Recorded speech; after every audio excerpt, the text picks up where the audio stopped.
Hey, so for this project, the condition that I chose was sickle cell disease. Now, let's get into a little bit of background. So, sickle cell disease is a genetic disease that affects the red blood cells in the body.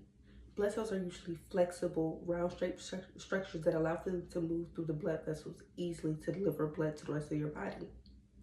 When an individual has sickle cell disease, it essentially affects the way blood and oxygen are transported throughout the body. Because instead of the blood cells being round and flexible, they're crescent-shaped, stiff, and can even be sticky. Being that the cells are oddly shaped, it can cause them to get stuck in the blood vessels, which then blocks the blood flow and oxygen flow to the rest of the body. Now, let's talk about the causes and the molecular mechanisms responsible for sickle cell disease.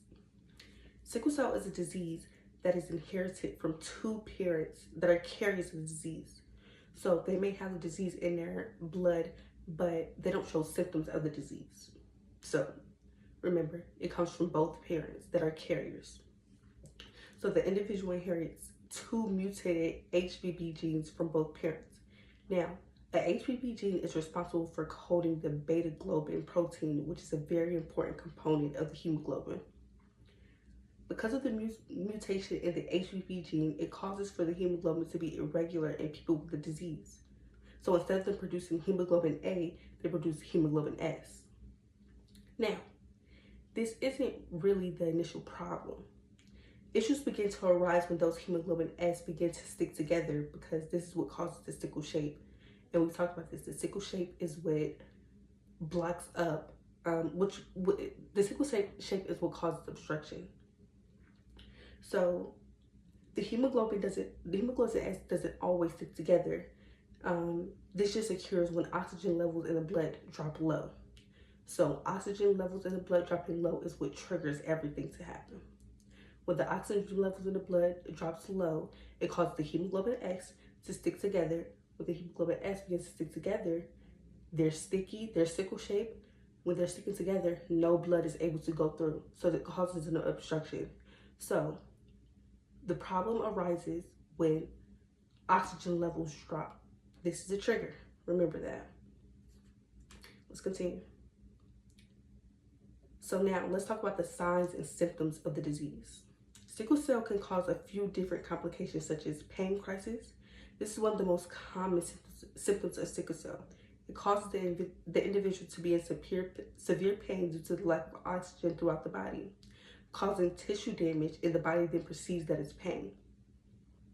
The pain usually occurs in the chest, joints, bones, or abdomen. This is a symptom that can last from hours up into days, and sometimes it can even cause hospitalization. So the next symptom that it can cause is anemia. This is when the body doesn't have enough red blood cells to carry enough oxygen to the tissue and organs. This causes an individual to feel tired, weak, dizzy, have shortness of breath, and it can even cause their skin to turn pale, to be pale. The next symptom is swelling. Swelling can occur in the hands and feet due to the blockage of blood flow. This symptom usually shows up early in infants and smaller children.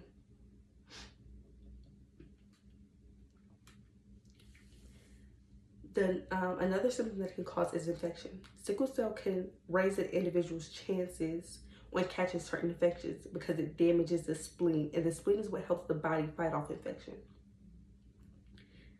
Another symptom that it can cause is jaundice. Now, jaundice is a skin condition that turns the skin and eyes yellow due to the breaking down of red blood cells. Strokes are another symptom. A stroke is a disruption of blood flow to the brain, and this most likely happens to children that have sickle cell rather than adults. So it mostly happens in children rather than those that have sickle cell. And the last symptom that it can cause is acute chest syndrome, which is a life-threatening injury that causes breathing difficulties. Now, let's talk about how the disease is diagnosed. The sickle cell disease can be diagnosed through a combination of blood tests and genetic analysis that detect the presence of hemoglobin S. Newborns usually get their heel pricked at birth, and a blood test is ran to see if they have abnormal hemoglobin. Another technique that is used to detect the sickle cell disease is hemoglobin electrophoresis. This is when an Yeah, this is when an electric field is used to separate the different types of hemoglobin in the blood, which then points out the abnormal hemoglobin that's present in the blood. The last technique is DNA analysis, which detects mutations in the HBP gene responsible for producing hemoglobin S, which we talked about previously.